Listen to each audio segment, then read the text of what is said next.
Hello दोस्तों, आप लोगों का स्वागत है आज मेरे चैनल में। आज मैं आप लोगों के साथ कनेक्ट कर रहा हूँ। मार्क मिलर की ओर से एक बहुत बड़ी स्टेटमेंट आई है। जो मार्क मिलर है, इमिग्रेशन मिनिस्टर कनाडा के, उनकी ओर से एक बहुत बड़ी स्टेटमेंट आई है। जो स्टेटमेंट है कि उनको अभी टेम्पररी जो है वीज़ा, टेम्पररी वीज़ा जो रहते हैं, टेम्पररी रेसिडेंस, उनके सबके ऊपर भी कैपिंग लगाने जा रहे हैं। इसके अंदर आप ये ध्यान से लास्ट तक वीडियो को देखिएगा। मैं आप लोगों को एक दूसरा एक पॉइंट भी दूंगा जो मैं आप लोगों के थ्रू मैक्सिमम लोगों तक पहुंचाना चाहता हूं। तो क्या ये पॉइंट कैनेडियन गवर्नमेंट को नहीं सोचना चाहिए? जो पॉइंट रेफ्यूजी जो आते हैं ना कनाडा में, उनके लिए है। तो मैं आप लोगों को लास्ट में मैं बताता हूँ। आप ये पॉइंट आप ध्यान से गौर कीजिएगा। अगर आप भी सहमत हो तो इसको स्प्रेड कीजिएगा ताकि लोगों तक ये इन्फॉर्मेशन पहुंचे। अब मैं आप लोगों को बताता हूँ जिसके अंदर मार्क मिलर ने एक डिक्लेरेशन दिया है कि टेम्पररी रेसिडेंस को कवर करना है। अब टेम्पररी जो रेसिडेंस है उसके ऊपर कैप लगाना है। उसके अंदर कौन कौन आ जाता है, जिसके अंदर मैंने ऑलरेडी एक ब्रीफिंग वीडियो आप लोगों को दिया हुआ है कि जिसके अंदर स्टूडेंट वीज़ा आ गए, स्पाउस वीज़ा आ गए, वो बाकी के जो भी मोबिलिटी प्रोग्राम के थ्रू भी जो आते हैं, वो सारे वीज़ा टेम्पररी के अंदर आते हैं। तो अभी मैं आप लोगों को बताऊं कि जिसके अंदर टेम्पररी वीजा का कैपिंग, जो जितना भी कैपिंग लगेगा उसमें से 42% पार्ट जो होगा वो स्टूडेंट्स के लिए रखा गया है। जिसमें 42% स्टूडेंट्स का है और बाकी का जो 58% का पार्ट बचेगा उसमें से 9% ओनली स्पाउस वीजा को दिया गया है। हालांकि डिप्लोमा कोर्स वालों के लिए तो स्पाउस बैन हो चुके हैं। उसके लिए हाँ, वो बैन हुआ है, लेकिन उसकी रियलिटी क्या है, उसके जो पॉइंट्स किस तरह उसको लागू किया गया, उसके लिए मैं एक ऑलरेडी डिटेल वीडियो डाला हुआ है। आप चैनल में जाके वो देख सकते हो। आज मैं आप लोगों को बता रहा हूँ कि जो अभी जो इन लोगों ने जो ये मार्क मिलर ने स्टेटमेंट दी है, जिसके अंदर 58% में से 9% जो स्पाउस वीज़ा की बात की है, वो 9% में जैसे मास्टर कोर्स हो गया, पीएचडी कोर्स हो गया और इंजीनियरिंग कोर्सेज और नर्सिंग के कोर्सेज, जिनको इससे बात दिया गया है, वो लोग तो अप्लाई कर ही पाएंगे और वो सारे इसके अंदर इंक्लूड हो जाते हैं। ठीक है।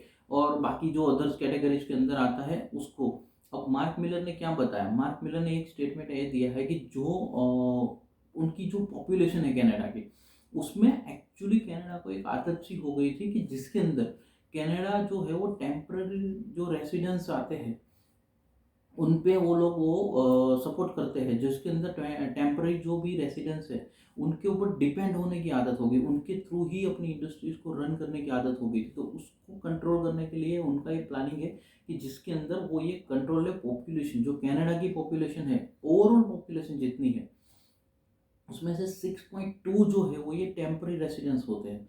तो उनका प्लानिंग ये है कि नेक्स्ट 3 इयर्स तक ये जो 6.2 का रेशियो है उसको कम करते करते, मतलब 3 साल 2024 से 25, 25 से 26 और 26 से 27, ये जो टेम्पररी रेसिडेंस है उनको धीरे धीरे धीरे कम करते हुए इसको 5% पे लाना चाहते हैं। मतलब अप्रॉक्सीमेट 5 लाख लोगों को वो धीरे धीरे धीरे धीरे करके कम करने की प्लानिंग कर रहे हैं।